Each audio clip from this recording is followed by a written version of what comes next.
Master, magre-repair tayo ng outlet kasi hindi na gumagana. So check natin with screw tester. So i-check natin. So meron siyang pula konti. Ayan. Ayan. Dito sa kabila meron din. Dito sa kabila meron din. So ibig sabihin, so dito kabila medyo mahina. Ibig sabihin ito yung live na area. Dito sa baba ito yung neutral. Wala. Dito sa gitna wala. Dito sa pangatlo, so meron siya So bakit meron siya? Ayan. So i-check natin.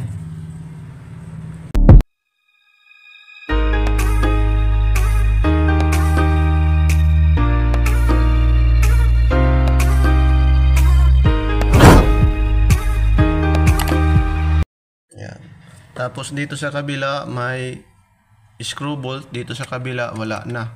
Kasi na-loose thread siguro to, nilagyan na lang ng cable tie na tire wire. Ayan, bago natin i-check, muna natin ang voltahe. So ayan, naka-AC tayo. Ayan, lagay natin dito.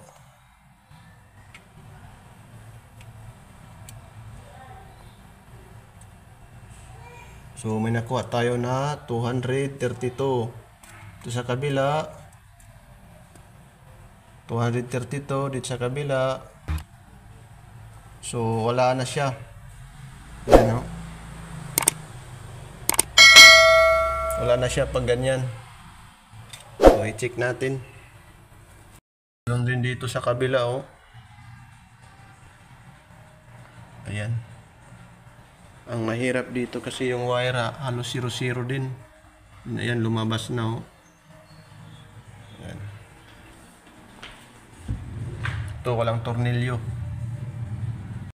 Ayan mga master, kung makikita nyo yung pagkabalat may mga sobra o bin ba siguro hindi tumagpas doon sa dulo ng yung pinakadulo ng ito, kaya masyado yung kurente maglo-lose contact o minsan masusunog din. Ayan, baguhin natin to mamaya. Napakadelikado yung mga pagka-wiring nito kasi 220 rin to. Mga sobra yung mga balat. Ayan, pag may mga dito, mga insekto or tiki, pag dumikit dun sa kabila at tataha dito sa kabila, talagang magso-shorted siya.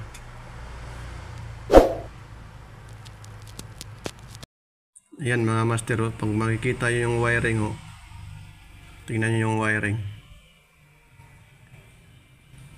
Ayan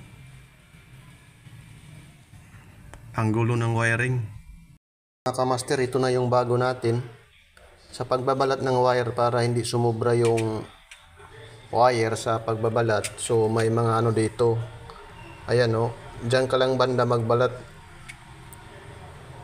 para hindi sumubra yung wire. So ayan na yung bago natin So ikabit na natin dito. Ayan, ikabit ko lang walang problema yan kahit magkabaliktaran yan. Ayan mga master, kinunik ko na. So paano malaman pag connect na lahat gumagana yung tatlo? So naka buffer tayo. Ayan, dapat may continuity siya or tunog. Ayan, ilagay natin. So meron siya. Din sa pangatlo meron. So dito tayo sa kabila, kung good ba yung niya. Ayan, meron siya. Din dito sa pangatlo meron. So okay na to. Ayan mga master, nilagay ko na. Diniskarte ko lang kasi yung mga tornilyo dito wala na. Nilagay na natin ng binalatan ko lang kasi pag hindi mo binatan hindi masasarado yung wire. So wala namang connection doon sa loob. So hindi na siya kailangan ng problema at mag-grounded. Ayan mga kamaster, binalik na natin. Hindi na natin dito ginawin kasi yung wire masyadong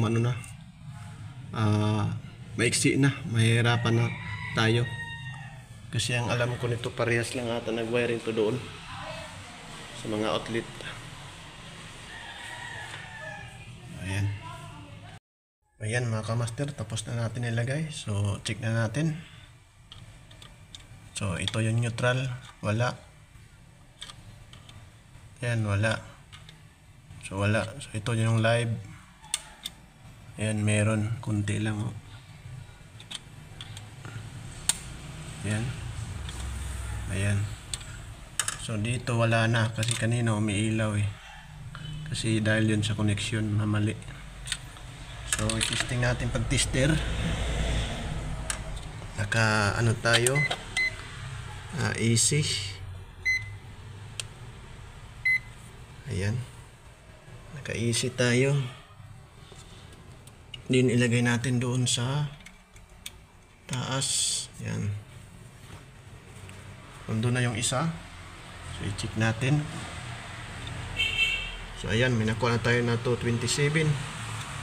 Then dito sa kabila. Ayan, 229 or 12. Ayan, dito rin sa pangatlo.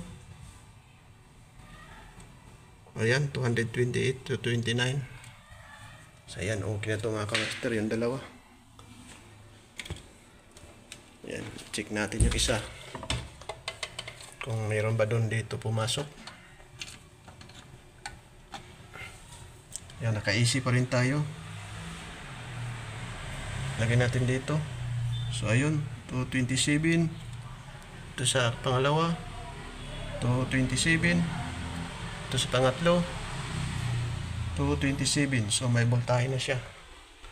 Ayan, okay na ito mga kamaster. So sana may tutunan kayo kung paano to i-repair at paano mag-wiring at paano magbalat ng wire para hindi sumobra. Peace out mga kamaster.